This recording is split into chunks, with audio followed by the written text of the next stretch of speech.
Bienvenue à tous dans Canal et compagnie. Je suis ravie de vous retrouver après ces congés d'automne. Et pour redémarrer, eh bien, nous allons aujourd'hui parler du harcèlement, le harcèlement entre jeunes. Alors deux volets, le cyberharcèlement, mais également le harcèlement dans la vie de tous les jours, dans la vie réelle. Alors pour ce faire, je reçois en plateau Yves Collard. Bonjour Yves. Bonjour. Alors Yves, vous êtes animateur et formateur à l'ASBL Média Animation. C'est bien ça, oui. On expliquera ce que c'est que Média Animation. Et Alexandre Castanera. Bonjour Alexandre. Bonjour Corinne. Et vous êtes formateur en gestion de conflits à l'Université de Paix. On va redire aussi en quelques mots ce que c'est que l'Université de Paix, mais c'est vrai qu'on a déjà eu beaucoup l'occasion de vous recevoir, enfin en tout cas des collègues à vous ici en plateau.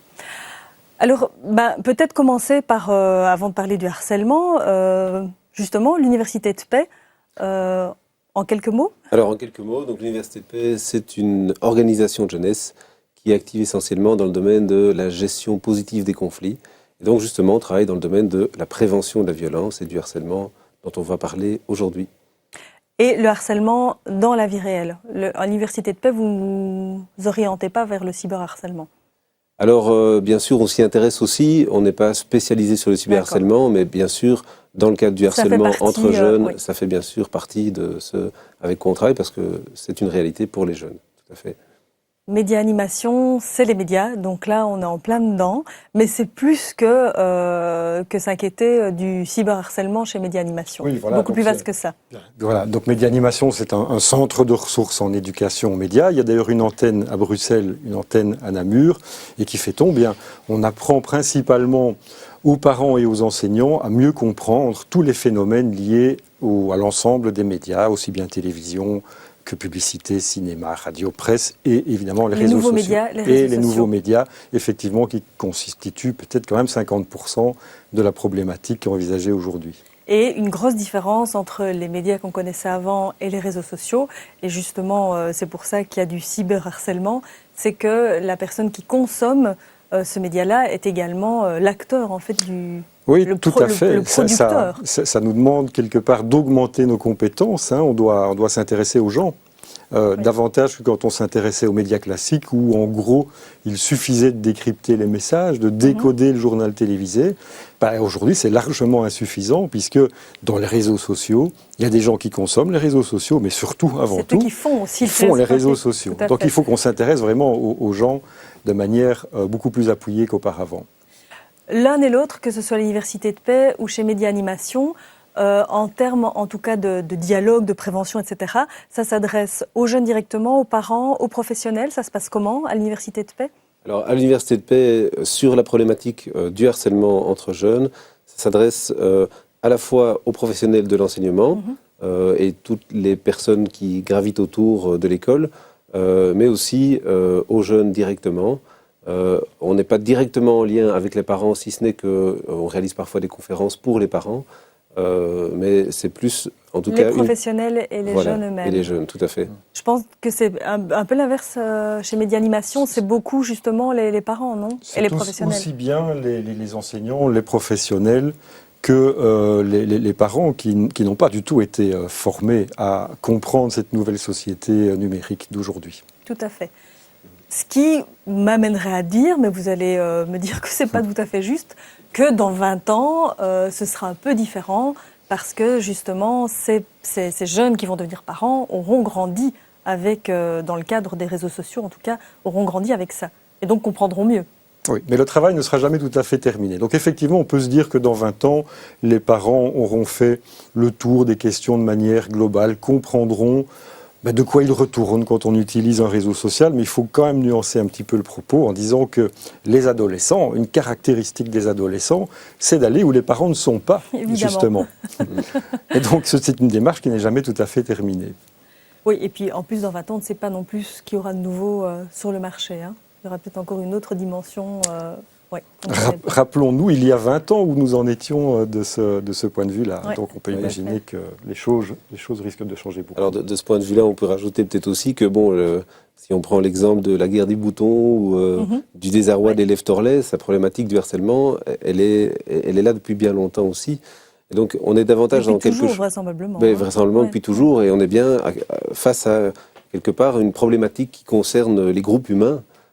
Et il y a bien là, quelque part, une problématique qui est liée à comment nous vivons ensemble, comment nous réglons les tensions qu'il y a dans nos relations et au sein des groupes où nous vivons, alors que ce soit des classes, que ce soit des entreprises, au travail, voilà, et même parfois dans des familles. Même parfois, j'allais le dire, Voilà. oui, parfois dans la famille, tout simplement, oui, ça c'est clair. Il y a un groupe humain quelque part, s'installe la possibilité de harcèlement, ce qui explique pourquoi aussi l'école est peut-être le premier lieu, en dehors éventuellement de certaines familles, mais l'école est le premier lieu où on subit, où on rencontre la potentialité ou la réalité du harcèlement.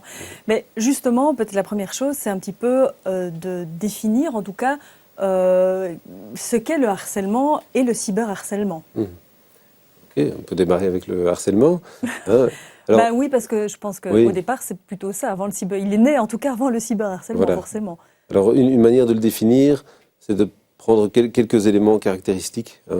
On va parler de harcèlement quand, quelque part, il y a ce qu'on appelle des actes négatifs, délibérés et répétitifs à l'encontre d'une personne qui ne voit pas comment y mettre fin. Et dans cette définition qui est un peu peut-être théorique, il y a vraiment cette idée que, quelque part, un jeune, par exemple, va subir des moqueries, des coups, on va lui lancer des objets, on va l'exclure. Parce que ça peut être physique aussi. Voilà, donc il y a des tas de formes différentes, effectivement. Souvent, d'ailleurs, c'est à la fois verbal, physique, parfois sur des aspects discriminatoires, que ce soit l'origine culturelle, ethnique ou d'autres aspects, ou simplement une différence. Mais on a vraiment des actes répétitifs, que ce soit physique, verbal et autres. Auxquels on n'arrive pas à mettre fin. Voilà, et la victime, en tout cas, ne voit pas comment y mettre fin dans ces situations. Et on a une sorte de disproportion des forces comme ça. C'est-à-dire que cette victime est dans une situation d'impuissance face à la situation. Et à l'inverse, on a des personnes harceleurs qui sont dans une situation de puissance. De puissance, voilà. Oui. Ouais. Est-ce qu'on peut dire que c'est un peu le même type de définition, en tout cas, qu'on peut voir dans le cas du cyberharcèlement ? À la base, oui. C'est le modus operandi qui change un peu. C'est le support qui change. Alors le support change tout simplement parce que les utilisateurs principaux, donc les adolescents, ils utilisent les réseaux sociaux pour y former des groupes humains dont on parlait tout à l'heure. Alors bien entendu, puisque on est dans un support numérique ou virtuel, il y a des petites ou grosses différences entre le cyberharcèlement d'une part et le harcèlement classique, qui tiennent lieu aux médias en lui-même. Donc, par exemple... Déjà, c'est toujours verbal. Enfin, par écrit, en tout cas. Non, pas forcément. Il peut y avoir ce qu'on appelle le cyberharcèlement physique, c'est-à-dire le bombardement de virus informatiques dans l'ordinateur de quelqu'un. Éventuellement l'usurpation d'identité. Effectivement, on peut subir des menaces. Si tu ne fais pas ceci ou cela, je bloque ton ordinateur à distance. Bon, alors si on le fait plusieurs fois, on a peur de ne plus savoir jouer aux jeux vidéo en ligne. C'est une des formes du cyberharcèlement. Alors il y a une deuxième forme qui est effectivement qui passe par le texte. Donc le cyberharcèlement verbal, on envoie des insultes. C'est d'ailleurs le cas, si vous lisez la presse ce matin, de la petite Orlane, si je me souviens bien, qui recevait constamment des insultes à propos de ses mœurs. Là, on est dans ce cas-là de cyberharcèlement textuel. Il y a aussi le cyberharcèlement non verbal, qui passe par des photos désobligeantes diffusées. Et puis alors, il y a une dernière forme, qui est le cyberharcèlement social, qui consiste à couper un individu de la possibilité d'avoir accès aux réseaux sociaux qui sont tellement importants pour l'adolescent.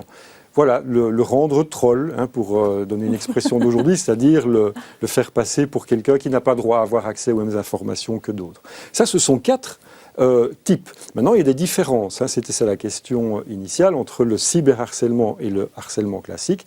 La première grosse différence, c'est l'absence de contact physique entre harceleur et harcelé. Du coup, le harceleur ne peut pas éventuellement voir si l'autre souffre, ou en tout cas, il ne peut pas voir à quel point la souffrance est importante. Et ça fait une grosse différence, évidemment. Ça fait une différence énorme. Est-ce que le harceleur se nourrit de la souffrance du harcelé ? Alors justement, est-ce que la différence, le fait qu'il ne puisse pas voir, c'est une chose positive ou c'est une chose négative ? Est-ce que ça lui procure du plaisir ? Dans le cas du harcèlement, par exemple, est-ce que ça procure du plaisir au harceleur de voir sa victime souffrir ? Parce qu'alors, du coup, ça ne fait que mettre de l'eau au moulin. Alors, il peut y avoir différentes motivations. Est-ce qu'il en retire du plaisir parce que la victime souffre ou parce que ça lui procure un certain nombre de bénéfices à l'échelle du groupe, en termes de statut, en termes de charisme, en termes de sentiment, d'image de soi forte et valorisante.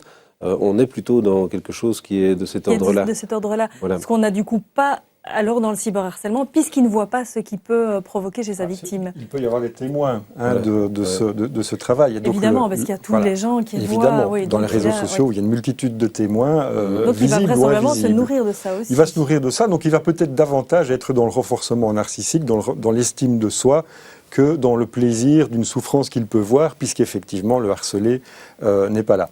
Par contre, il a la possibilité d'être anonyme.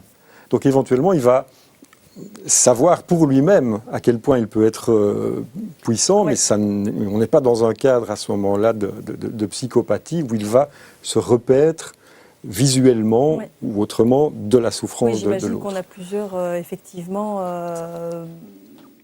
types de harceleurs, comme on a plusieurs types de harcelés. Est-ce que forcément ça va toujours de pair ? Enfin, peut-être pas dans le sens cyberharcèlement et harcèlement dans la vie réelle, mais est-ce que souvent les jeunes qui sont harcelés dans la vie réelle le sont aussi de manière sur Internet, dans la vie virtuelle ? Alors, ça peut effectivement arriver, et ça arrive de plus en plus fréquemment, étant donné, particulièrement pour les adolescents, j'entends, ou en tout cas à partir du moment où ils ont l'âge, ou en tout cas ils ont un smartphone et des applications entre les mains, la jonction, quelque part, peut se faire à ce moment-là. Pour des enfants, on est dans un cadre qui est différent, effectivement. Par contre, pour des adolescents... ça va souvent de pair. Ça va souvent de pair parce que... il y a des tas d'études pour le moment là-dessus, et c'est pas toujours évident d'ailleurs d'avoir des informations assez fiables quelque part.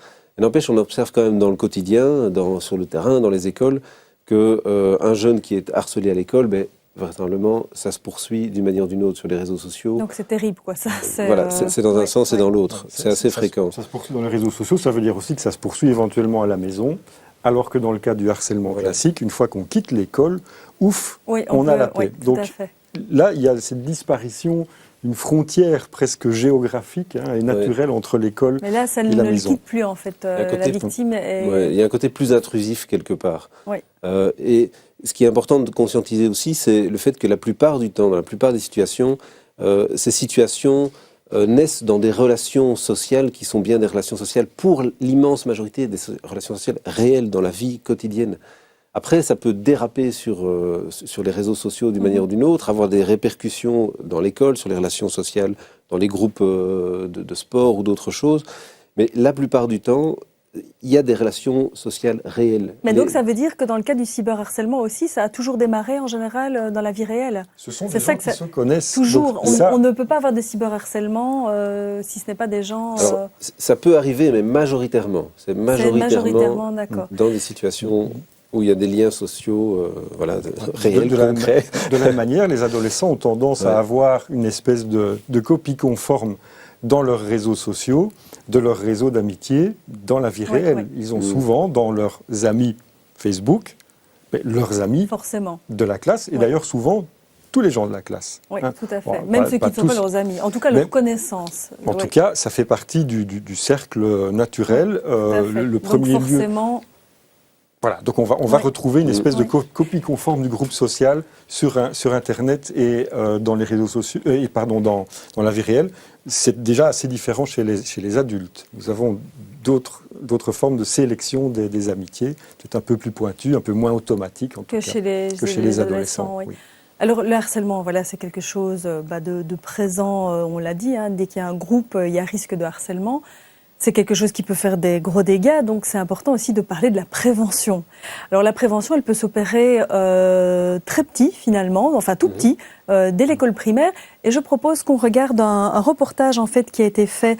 C'est dans le cadre de Graines de médiateurs, qui est une action menée donc par l'Université de Paix.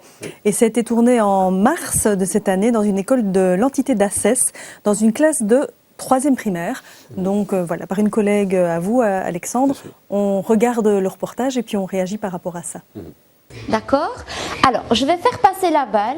Chacun à votre tour, vous allez dire une chose. D'accord ? Ce matin, dans cette classe de 3e primaire, les enfants vont devenir des graines de médiateurs. L'objectif est d'améliorer la communication et de favoriser le vivre ensemble grâce à des jeux qui permettent à chacun de prendre sa place dans le groupe. On travaille aussi sur le climat de classe et donc l'objectif c'est vraiment de créer des liens entre eux et de favoriser la rencontre aléatoire entre les enfants pour les amener à rencontrer des copains ou des copines qui n'ont pas l'habitude de voir ou avec qui ils ont peu l'habitude de jouer en fait. Et donc l'idée c'est vraiment de casser tous les préjugés qu'ils peuvent avoir les uns envers les autres pour aller vers aussi le plus timide ou vers peut-être celui qui paraît être le plus caïd pour casser justement tous ces a priori. L'institutrice participe à l'animation au même titre que les enfants. Ça aide beaucoup les enfants à gérer certains conflits, surtout dans les cours de récréation et même pour nous à nous donner des idées en classe à gérer toutes ces choses qu'on n'arrive pas toujours au quotidien. Alors, c'était aux 2h ce matin. Est-ce que vous voyez des choses qui se sont passées pour les élèves que vous connaissez quand même ? Oui. Il y a eu 2 cas. Donc forcément, vous avez remarqué par vous-même les différences de caractère. Des enfants sont plus timides, et je le savais, comme des enfants ont un tempérament assez prononcé. Et des petites filles qui interviennent souvent pour aider les autres. Des élèves le remarquent et d'autres le prennent toujours sur eux. Au fur et à mesure, les enfants expliquent leurs ressentis par rapport au jeu et apprennent à s'écouter. Moi, j'avais un peu peur au début.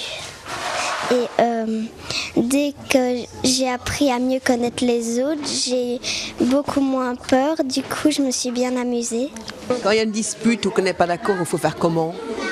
Ne pas crier dessus. Ne pas l'insulter, ne pas lui faire mal, ne pas lui blesser le cœur. Ce qu'il faut faire, c'est d'abord demander à l'autre si l'autre veut bien qu'on aille rechercher ses affaires, les affaires à l'autre. Et s'il dit oui, on peut, mais s'il dit non, il faut le laisser faire parce que sinon tout se termine mal. C'est pas sa solution à lui, puisque lui il voulait jouer à touche-touche, mais c'est la solution de l'autre. Ce que j'ai vraiment apprécié dans l'animation, c'est qu'il parlait de ce qu'il ressentait, de ce qu'il voyait, et je trouvais que parfois il remettait aussi du cadre dans un comportement ou un geste, c'est-à-dire qu'il ne prêtait pas une intention négative, mais plutôt une intention positive. L'animation se termine par une chaleureuse salve d'applaudissements pour exprimer la satisfaction suite à cette expérience enrichissante, car ils sont déjà devenus des petites graines de médiateurs. Est-ce que ce type d'atelier, Yves, peut être déjà un point de départ pour faire de la prévention par rapport au cyberharcèlement ? Oui, c'est la position qu'on tient. Effectivement, on ne peut pas se contenter de faire un travail sur le cyberharcèlement. Il faut aller beaucoup plus loin en amont, et c'est très bien de commencer aussi jeune sur la question du vivre ensemble, en collectivité. Est-ce que mon comportement génère une souffrance potentiellement chez l'autre, ou une déception, ou une tristesse ? Cela bien avant que les enfants, en l'occurrence, soient envoyés dans les réseaux sociaux. Et par rapport justement à ce qu'on vient de voir ici, est-ce que c'est le même travail que vous faites avec des adolescents dans le cadre de la prévention du harcèlement ? Enfin, au niveau des adolescents, mais est-ce que les ateliers, c'est un peu le même type d'ateliers qui vont être faits avec les adolescents ? Alors, d'une certaine manière, oui, et à la fois non, parce qu'on va adapter au public des adolescents, bien entendu. Mais c'est sûr qu'on va travailler à, effectivement, apprendre à se connaître, apprivoiser les différences, parce que le harcèlement, il procède surtout de la stigmatisation des différences. Et donc, apprendre aux jeunes à apprivoiser les différences, c'est un moyen de mettre en place de la prévention. On va travailler aussi, comme il le disait à plusieurs moments, sur les étiquettes et les préjugés. Parce que là aussi, si on le stigmatise au travers d'étiquettes de représentation stéréotypées des uns et des autres, qui créent des tensions, qui excluent, qui discriminent d'une manière ou d'une autre. Et donc on va travailler là-dessus avec eux pour comprendre, mais c'est quoi ce phénomène d'étiquetage qui fait qu'on met les uns et les autres à part. Or, les ados, ils se regroupent par, la plupart du temps, par affinité, par apparence, par style, etc. Et ces phénomènes-là donc, sont exacerbés à cet âge-là, surtout entre 11 et 15 ans. Donc on va travailler là-dessus aussi. Mais on va travailler aussi sur le développement de l'empathie. Parce que ça, c'est vraiment un élément de prévention qui est important. C'est pouvoir me mettre à la place de l'autre. Se rendre compte du mal qu'on peut faire. Exactement. Ouais. Quand je vais agir, poser une action, tiens, mais est-ce que je peux déjà imaginer quelles conséquences ça peut avoir sur l'autre? Comment l'autre va se sentir si je dis, ou si je fais ça, ou si j'agis de telle manière sur les réseaux sociaux? Et ça, il y a moyen de le travailler en classe avec les jeunes, avec des exercices, des mises en situation.